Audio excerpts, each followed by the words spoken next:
नमस्कार सभी को दोस्तों, आज के वीडियो में हम बात करेंगे साहित्य अकादमी दिल्ली द्वारा निकाली गई भर्ती के बारे में।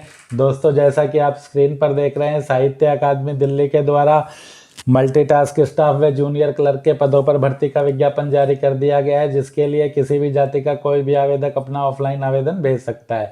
दोस्तों, इन पदों पर भर्ती के लिए अंतिम तिथि की बात करें तो 5 फरवरी 2024 यहाँ पर रहने वाली है, यानी कि 5 फरवरी 2024 तक आपका फार्म है वह साहित्य अकादमी नई दिल्ली के पते पर पहुंच जाना चाहिए। यदि आप इस भर्ती के बारे में जानना चाहते हैं तो वीडियो में अंत तक जरूर बने रहें, ताकि आपको फार्म भरने में किसी भी प्रकार की कोई दिक्कत न आए। तो दोस्तों देखिए, 10वीं और 12वीं पास आवेदक इन पदों पर भर्ती के लिए अपना आवेदन भेज सकते हैं। ऑफलाइन यह भर्ती है आपकी, पुरुष और महिला कोई भी इन पदों पर भर्ती के लिए अपना आवेदन भेज सकता है। सबसे पहले बात करें मल्टीटास्क स्टाफ की, तो मल्टीटास्क स्टाफ के लिए आपकी योग्यता है वह केवल 10वीं पास है। वेतनमान की बात करें तो 18,000 से 56,900 है। आयु की बात करें तो 18 से 30 वर्ष है। 2 पद हैं और दोनों ही पद आपके सामान्य वर्ग में रिक्त हैं। दोस्तों, अखिल भारतीय आधार पर यह भर्ती आपकी रहने वाली है। परमानेंट जॉब है, यानी कि सरकारी नौकरी है आपकी रहने वाली है। इसी तरह जूनियर क्लर्क के 2 पद भी सामान्य वर्ग में रिक्त हैं। आयु 18 से 30 वर्ष है। वेतनमान 19,900 से 63,200 है। योग्यता की बात करें तो 12वीं पास और कंप्यूटर आपको आना चाहिए। साथ ही आपकी अंग्रेजी टाइप में 35 शब्द प्रति मिनट की गति हो, या फिर हिंदी टाइप में 30 शब्द प्रति मिनट की गति है, तो भी आप आवेदन कर सकते हैं। आयु की गणना है वह आपकी अंतिम तिथि के अनुसार की जाएगी, यानी कि 5 फरवरी 2024 के अनुसार आपकी आयु की गणना की जाएगी। 5 फरवरी 2024 को आपकी आयु है वह कम से कम 18 साल हो जानी चाहिए, यानी कि आपका जन्म है वह 5 फरवरी 2006 से पहले हुआ होना चाहिए। और अधिकतम आयु है वह 30 वर्ष है, यानी कि 5 फरवरी 1994 के बाद यदि आपका जन्म हुआ है तो आप इस फार्म को भरने के पात्र हैं। आवेदन पत्र की बात करें तो आवेदन पत्र आप अपने गांव या शहर के फार्म विक्रेता से ले सकते हैं, CSC सेंटर ई मित्रा से ले सकते हैं, या फिर किसी भी ऑफलाइन फार्म को आप vacancyforum.com से डाउनलोड कर सकते हैं। इस वीडियो के डिस्क्रिप्शन में भी फार्म डाउनलोड करने का लिंक दिया गया है, वहां से भी आप इस भर्ती के फार्म को डाउनलोड कर सकते हैं। आवेदन शुल्क की बात करें तो भर्ती पूरी तरह निःशुल्क है। किसी भी तरह का कोई पोस्टल ऑर्डर या बैंक ड्राफ्ट आपको फार्म के साथ नहीं भेजना है। आपको जो अपना आवेदन भेजना है वह 5 फरवरी 2024 तक सेक्रेटरी साहित्य अकादमी, रविंद्रा भवन, 35 फिरोज शाह रोड, नई दिल्ली, पिन कोड 110001 के पते पर स्पीड पोस्ट या पंजीकृत डाक के माध्यम से भेज देना है। यानी कि आपको डाकघर में जाना है और वहां पर अपने फार्म की रजिस्ट्री या स्पीड पोस्ट करा देनी है। आवेदन के साथ जो आपको डॉक्यूमेंट संलग्न करने हैं, यदि आप मल्टीटास्क का फार्म भर रहे हैं तो आपको केवल 10वीं पास योग्यता का सर्टिफिकेट ही जरूरी है। यदि आप जूनियर क्लर्क के लिए भर रहे हैं तो आपको 10वीं और 12वीं दोनों योग्यता के सर्टिफिकेट जरूरी हैं। इसके अलावा यदि आप अधिक पढ़े लिखे हैं, स्नातक पास हैं, तो आप उसका सर्टिफिकेट भी फार्म के साथ लगाकर भेज सकते हैं। इसके अलावा आपको एक स्वयं का पता लिखा लिफाफा लगाना है, जिस पर आपको अपना पूरा डाक का पता लिख देना है। टिकट लगाने की उस पर कोई आवश्यकता नहीं है। यदि आपके पास कंप्यूटर से संबंधित कोई प्रमाण पत्र है तो वह आप लगा सकते हैं। इसके अलावा यदि पद से संबंधित कोई अनुभव है तो आप वह भी इस फार्म के साथ लगा सकते हैं।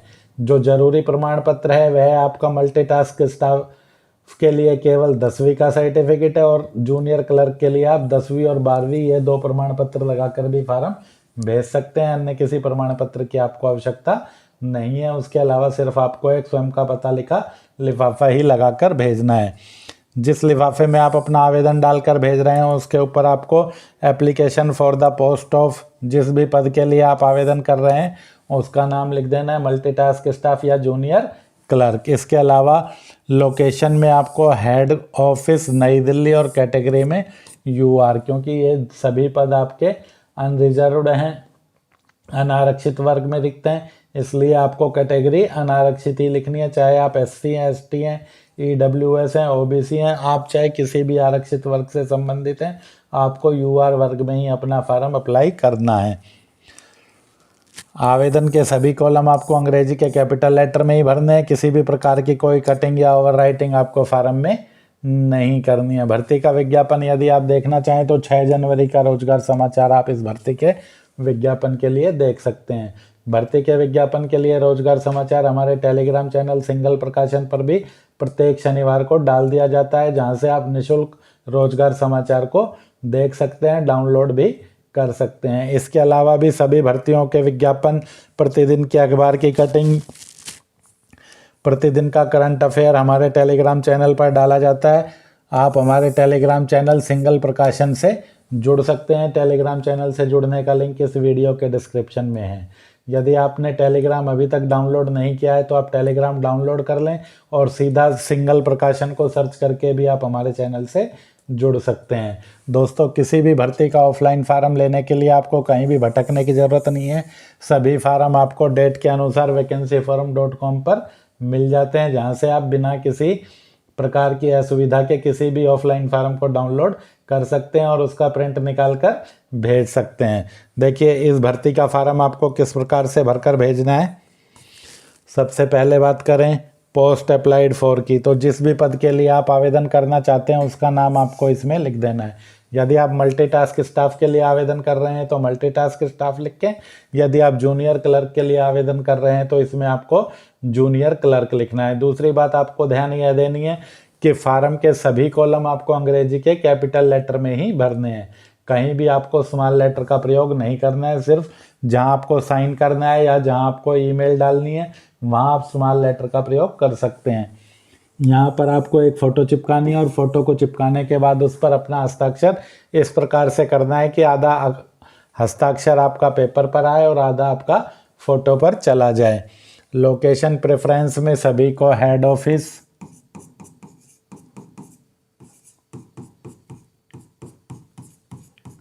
नई दिल्ली लिखना है। इसमें आप जो भी पोस्ट भरना चाहें, मल्टीटास्क स्टाफ या जूनियर क्लर्क,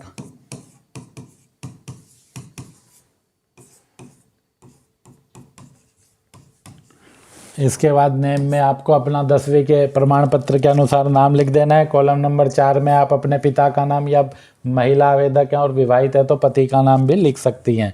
इसके बाद आपको अगले कॉलम में फर्स्ट में आपको अपनी डेट ऑफ बर्थ लिखनी है। जो भी डेट ऑफ बर्थ है आपकी अंकों में ही आपको यहाँ पर लिखनी है।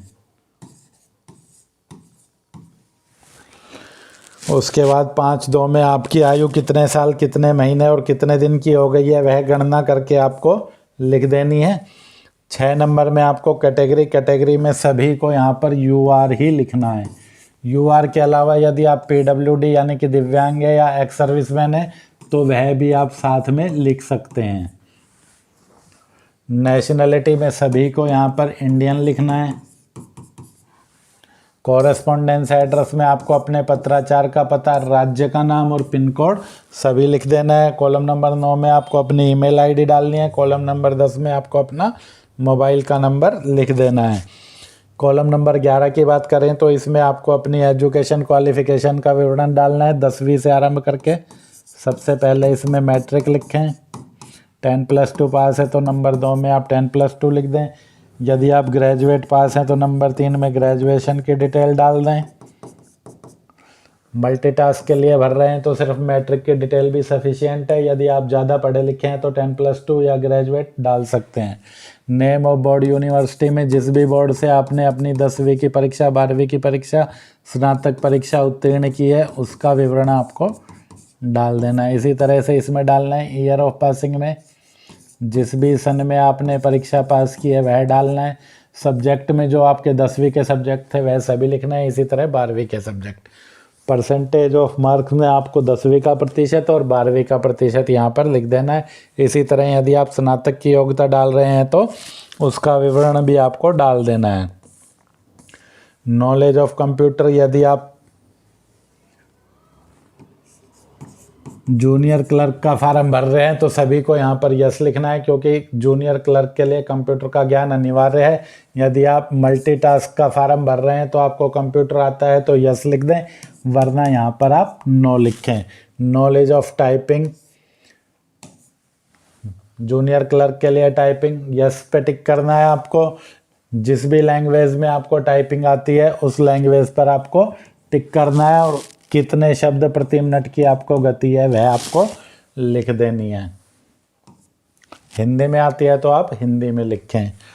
उसके बाद कंप्यूटर डिग्री डिप्लोमा सर्टिफिकेट है तो आपको उसका विवरण यहाँ पर देना है कि कंप्यूटर का कौन सा एग्ज़ाम आपने पास किया है, किस बोर्ड यूनिवर्सिटी से पास किया है, कौन से सन में पास किया है, कितनी अवधि का है आपका, 1 साल, 6 महीना, 2 साल, सब्जेक्ट आपका और उसका परसेंटेज। उसके बाद अगले कॉलम की बात करें, कॉलम नंबर 15, यदि आपके पास कार्य से संबंधित कोई अनुभव है तो उसका विवरण डालना है। यहाँ पर आपको जिस भी कंपनी या फर्म में आपने काम किया है उसका नाम लिखना है, जिस पद पर काम किया है वह आपका पद का नाम, और उसके अलावा वह रेगुलर था या कॉन्ट्रैक्ट पे था वह भी आपको लिखना है। कब से आपने वहाँ पर काम किया और कब तक आपने काम किया दोनों डेट आपको डालनी है। पे स्केल यानी कि आपकी मंथली सैलरी वहाँ पर क्या थी वह भी आपको लिखना है। नेचर ऑफ ड्यूटी परफॉर्म्ड, किस तरह का काम आप वहाँ पर करते थे वह आपको डालना है। यदि आप एक्सपीरियंस का कॉलम भर रहे हैं तो फिर आपको वहाँ से जहाँ से भी यह आपने लिखा है एक्सपीरियंस लेकर आपको फार्म के साथ लगाना होगा, वरना फिर यहाँ पर आप नो या नॉट एप्लीकेबल लिख दें यदि आपके पास एक्सपीरियंस सर्टिफिकेट नहीं है। इसके बाद अगले कॉलम की बात करें, एनी अदर इन्फॉर्मेशन, इसमें आपको नॉट एप्लीकेबल ही लिखना है। किसी तरह का रिसर्च अनुभव इन पदों के लिए नहीं मांगा गया है। उसके बाद अगले कॉलम में देखें 17 नंबर कॉलम, लैंग्वेज नोन, आप जो भी लैंग्वेज जानते हैं, हिंदी, इंग्लिश या अन्य कोई भी लैंग्वेज जानते हैं तो उसका नाम आपको यहाँ पर लिख देना है। कॉलम नंबर 18 की बात करें,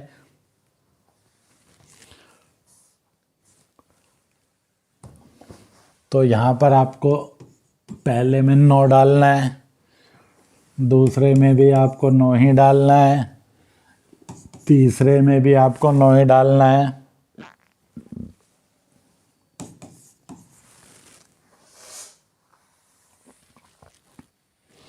सभी में आपको नो ही डालना है। उसके बाद कॉलम नंबर 19 आपकी डिक्लेरेशन है और उसके बाद आपका प्लेस, डेट और सिग्नेचर है। प्लेस में आपको अपने गांव शहर का नाम लिख देना है। डेट में जिस भी तिथि को आप फार्म भर रहे हैं वह तिथि आपको लिख देनी है और उसके अलावा यहाँ पर आपको रनिंग में अपना सिग्नेचर करना है। सिग्नेचर आपको कैपिटल लेटर में नहीं करना है, यह बात ध्यान रखनी है। फार्म के सभी कॉलम आपको अंग्रेजी के कैपिटल लेटर में भरने हैं। फ़ोटो को चिपकाने के बाद उस पर भी आपको अपना हस्ताक्षर करना है और यहाँ पर भी आपको अपना हस्ताक्षर करना है। जो डॉक्यूमेंट आप साथ लगा रहे हैं उन सभी पर भी आपको अपने हस्ताक्षर रनिंग स्क्रिप्ट में ही करने हैं। तो दोस्तों वीडियो में अंत तक बने रहने के लिए धन्यवाद। वीडियो देखने के बाद भी यदि आपका कोई कमेंट है तो आप हमें कमेंट सेक्शन में कमेंट करके पूछ सकते हैं। मिलते हैं जल्दी अगली वीडियो में। जय हिंद, जय भारत।